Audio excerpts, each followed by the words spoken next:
Hello guys, আজ একটা pleasure গাড়ির কাজ হচ্ছে, যেই গাড়িটা গিয়ার বক্সের সমস্যা। এবার কাস্টমার প্রথম যখন কোনো সমস্যা হচ্ছিল তখন আনেনি, এবার যখন ভালোভাবে চাকা টাকা পুরো বিশাল আওয়াজ করছিল গিয়ার বক্সে তখন এনেছে। এর ফলে কী হয়েছে, যখন খুলে দেখি সব বিয়ারিং খারাপ হয়ে গেছে, সব বিয়ারিং, কোনো বিয়ারিং ভালো নেই। এখন বিশেষ করে কোনো গিয়ার বক্সের কাজ বা কোনো সমস্যা হয় জন্য সঙ্গে সঙ্গে করিয়ে নিতে হয়, না করালে এরকম একটা খারাপের পর আর একটা খারাপ হতেই থাকবে। তো সেতে কাস্টমারের বেশি খরচ। এবার এই গাড়িটা কাজ করতে মিনিমাম 3-4 হাজার টাকা খরচ চলে যাবে। তো সেটা কাস্টমারের ভুলের জন্য এত খরচ হয়ে যাচ্ছে। আজ এই যে এত অবস্থা, পুরো এত বাজে অবস্থা হয়ে যাচ্ছে।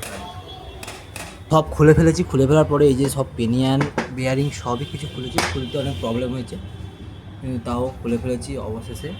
খোলার পরে প্রতিটা বেয়ারিং খারাপ হয়েছে, প্রতিটা বেয়ারিং খারাপ হয়ে গেছে। এই যে অবস্থা এতগুলো, একটা একটা গিয়ার বক্সে 1 2 3 4 5, একটা গিয়ার বক্সে মিনিমাম 6টা বিয়ারিং লাগে, 6টা বিয়ারিংই খারাপ হয়ে গেছে, এতটাই খারাপ অবস্থা ছিল।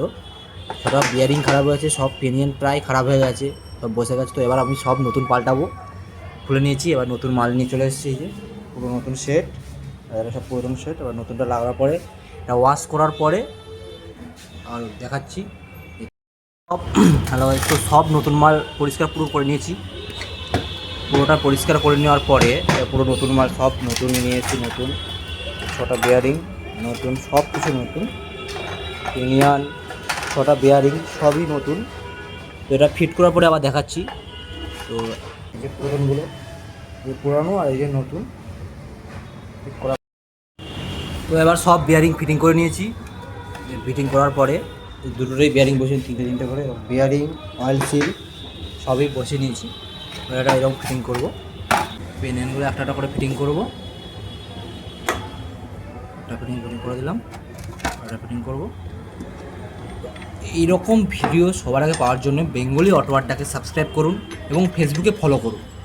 আপাতত এই পর্যন্ত, পরের ভিডিওতে দেখা